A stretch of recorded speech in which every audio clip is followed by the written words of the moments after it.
Hai Bloomsters, saya Yohanes Adijaya, saya owner dan juga founder dari Ragi Baking Course and Consultancy. Sesuai namanya, perusahaan saya bergerak di bidang kursus pelatihan dan juga konsultasi di dunia baking. Dan hari ini saya akan bawakan materi yang berjudul The Orchestra of Taste. Selayaknya sebuah orkestra yang menarik dan indah, di dalamnya terdapat banyak komponen yang perlu kita perhatikan. Contohnya ada alat musik instrumen seperti piano, biola, harpa, dan juga perkusi atau bahkan alat musik lainnya. Ada juga orang-orang yang spesialis di dalamnya dan memainkan alat musik tersebut. Sehingga ketika dipadukan menjadi satu, bisa menghasilkan sebuah karya seni yang menarik, yang indah, dan bisa dinikmati oleh kita semua. Sama seperti di dunia kuliner. Untuk menciptakan sebuah hidangan yang menarik dan lezat, banyak komponen yang perlu kita perhatikan. Ada bahan baku yang perlu kita pilih, ada alat masak yang tepat sesuai dengan masakannya, ada juga metode, cara yang kita perlu perhatikan untuk memasak hidangan tersebut. Dan bahkan ada chef-chef yang handal yang memasaknya dan menciptakan sebuah karya seni di atas piring yang bisa dinikmati oleh kalian dan juga saya. Karena saya seorang baker, saya suka bikin roti. Kerjaannya setiap hari di dapur terus. Kalian pasti pernah makan roti ya? Roti apa yang kalian suka? Kalau saya suka segala sesuatu yang menggunakan sourdough atau ragi alami. Untuk menciptakan roti yang lezat seperti croissant, pizza, apalagi bluder, donat, atau mungkin roti sisir, prosesnya tuh nggak instan atau nggak mudah. Banyak hal yang perlu saya perhatikan. Ada momen di mana saya harus milih tepung terigu apa yang saya gunakan, mungkin protein tinggi, sedang atau rendah, atau saya memilih air atau susu, hari ini menggunakan telur atau tidak, atau ada momen di mana saya nggak bisa bikin donat yang menggunakan mentega karena konsumen saya vegan. Saya harus menggantinya dengan margarin atau juga minyak. Dan masih banyak hal. Selain itu, saya harus tahu juga kapan bahan baku yang satu bisa digabungkan dengan bahan baku yang lain. Nggak bisa dicampur adukan menjadi satu sekaligus, karena dapat menghasilkan adonan roti yang kurang baik nantinya. Tapi ketika saya sudah memperhatikan bahan baku yang terbaik, metode yang tepat, lalu saya campurkan menjadi satu, saya dapat menghasilkan adonan yang baik, dan ketika dikembangkan, lalu dipanggang di dalam oven, bisa menghasilkan roti yang menarik, yang harum, dan juga lezat tentunya. Sama seperti di acara orkestra, nggak bisa ketika mulai semua alat musik bermain bersamaan. Mungkin openingnya dibuka oleh piano, lalu biola masuk, lalu harpa, dan diramaikan oleh perkusi. Sehingga ketika semuanya bermain bersamaan, dapat menciptakan lantunan nada yang indah. Karya seni itu bukan hanya sebuah lukisan atau lantunan nada semata, tapi karya seni itu luas, nggak bisa dikotak-kotakin, nggak bisa dibatasi. Benar-benar luas dan tidak terbatas.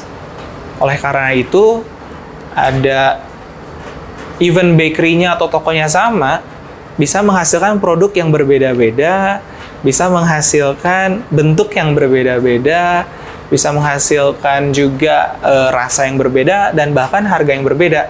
Karena seni itu nggak terbatas. Bloomsters, saya yakin sebuah hidangan makanan, baik itu appetizer, soup, main course, or even dessert, itu nggak didesain untuk hanya mengenyangkan perut kita aja. Tapi lebih dari itu, hidangan makanan tersebut diciptakan untuk lebih dari sekedar mengenyangkan perut, tapi menjadi sebuah karya seni yang unik. Nggak cuman bisa dilihat, tapi bisa kita cium, bisa kita sentuh, bisa kita cicipi, bisa kita rasakan teksturnya seperti apa, dan juga bisa kita nikmati. Oleh karena itu, makanan itu karya seni. Saya yakin, kalau makanan hanya sebuah hidangan untuk mengenyangkan perut, kita sama-sama nggak akan rela datang ke sebuah bakery, membeli croissant dengan berat hanya sekitar 60-65 gram dengan harga Rp35.000. Karena mungkin di luar sana, ada banyak orang yang mengeluarkan uang sebesar tersebut untuk makanan dengan istri dan juga anak-anaknya. Nggak cuma 1 hari, ada yang 2 hari atau bahkan untuk 3 hari. Tapi kenapa kita rela datang ke bakery untuk membeli croissant dengan harga yang cukup mahal? Karena kita sama-sama tahu croissant itu buatnya susah, sehingga kita bisa mengapresiasinya lebih dari roti-roti yang lain. Bloomsters tahu nggak kalau untuk membuat croissant perlu waktu yang panjang, biasanya 2-3 hari. Ada momen di mana kita harus menyiapkan adonan semalam sebelumnya, lalu keesokan hari kita harus menyiapkan butter laminasi, lalu kita gabungkan menjadi satu, dipipihkan, dilakukan laminasi berkali-kali, sehingga membentuk sebuah layer atau lapisan yang sangat banyak. Keesokan harinya dibentuk secara presisi, membentuk sebuah bentuk half moon, lalu dipanggang di dalam oven dengan suhu tertentu dan kelembapan yang tepat, sehingga bisa menghasilkan croissant yang enak, yang gurih, bahkan crunchy. Dan kita bisa beli dengan harga yang tinggi. Saya nggak tahu, mungkin di sini kalian ada yang suka jadi baker di dapur, yang bikin roti, cupcakes, dan lain-lain untuk disajikan ke keluarga, teman-teman, atau orang-orang yang kita sayangi. Atau juga ada yang lebih suka menjadi pembeli dan menikmati roti tersebut. Atau bahkan bisa jadi keduanya, karena saya pun begitu. Ada momen saya yang bikin, ada momen saya jadi pembelinya, karena ingin menikmati. Yuk mari sama-sama kita bareng-bareng hari ini belajar untuk menghargai sebuah produk, mau itu makanan atau roti sekalipun, lebih dari sebuah produk yang hanya untuk mengenyangkan perut saja. Tapi lebih dari itu, kita bisa menikmatinya lebih dalam, lebih enjoy, kita bisa lihat warna, bentuk, tekstur, seperti yang tadi saya sudah bilang, dan kita bisa menghargainya tersebut sebagai karya seni. Saya tutup dengan sebuah cerita yang menarik. Baru-baru aja saya buka bakery, namanya Ulen Roti. Lalu saya memutuskan untuk berkolaborasi dengan sebuah brand oleh-oleh atau jajanan pasar di Bandung. Menunya Batagor, dengan nama Batagor depan sekolah. Nama yang unik. Lalu kita bertemu dan memutuskan untuk kita berkolaborasi, menciptakan sebuah menu yang menarik, dan bisa dinikmati atau bahkan dihargai menjadi produk yang baru, inovasi yang baru, dan juga enak tentunya. Lalu kita membuat sebuah menu dengan nama Baffle atau Batagor Croffle.